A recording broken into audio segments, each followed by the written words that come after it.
Hello everyone, this is Sophia Javillo from BED 1A. Today we're gonna talking about language varieties and language register.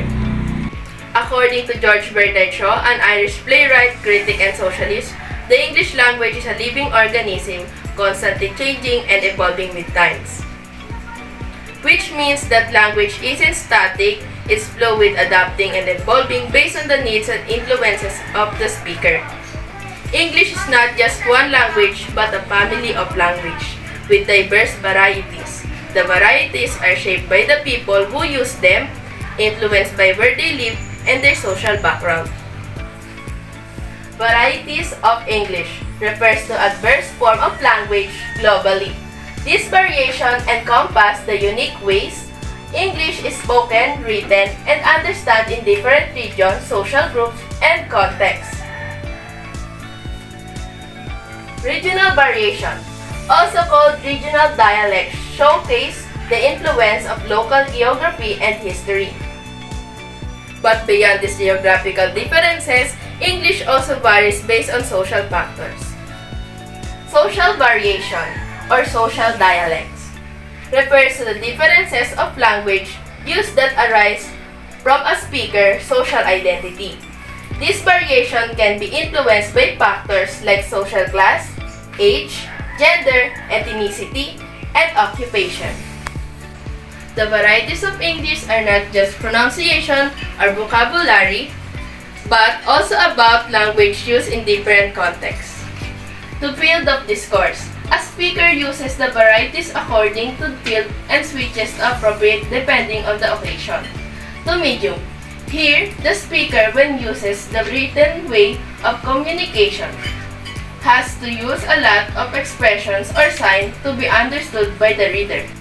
To attitude, we use a distinctive attitude to the different situation in which we are involved. The English language has been standardized for official use. This means different countries have developed their standard version of the language, including the non-standard, standard, British, American, other national standard. The two other key aspects that play role in the diversity of varieties of English are acceptability and frequency. Have you ever noticed how language changes depending on who you're talking to or what you're talking about? Imagine walking to a formal business meeting, then switching gear to chat with friends at a coffee shop. The way we speak in two scenarios still different, isn't it? We consciously shape our vocabulary, grammar, and pronunciation to suit to the occasion. This is because we instinctively adjust our language based on the context, depending on the audience, purpose, and setting. This adjustment is known as linguistic register. Now, let's move on. Language register. Linguistic register refer to the variety of language used in a particular situation or context. It's essentially a set of vocabulary, grammar, and pronunciation choices that are considered appropriate for a specific setting. Linguistic register plays a crucial role on how we communicate effectively across various situations.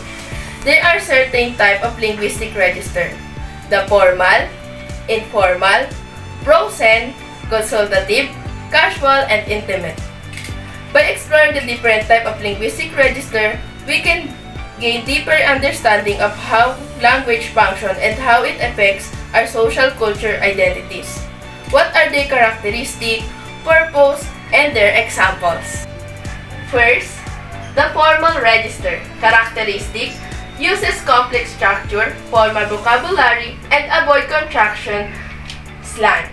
Purposes: to convey authority, precision, and objectivity. Examples: academic writing, legal documents, formal speeches, interviews. Informal register.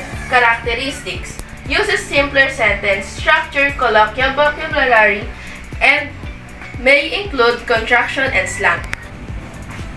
Purposes: to establish a casual and friendly tone. Examples: conversation with friends, personal emails, blog posts. Proscenic register. Characteristics: highly formal and unchanging. often with specific and archaic vocabulary. Purposes: to maintain traditional and present a sense of solemnity.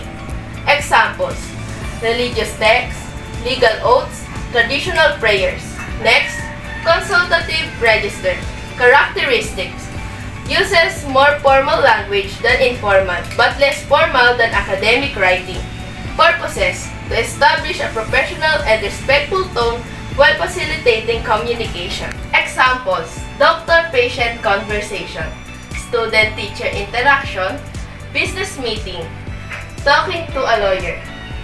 Casual register. Characteristics: using slang, constructions, and colloquialisms. Often shorter, less complex sentences.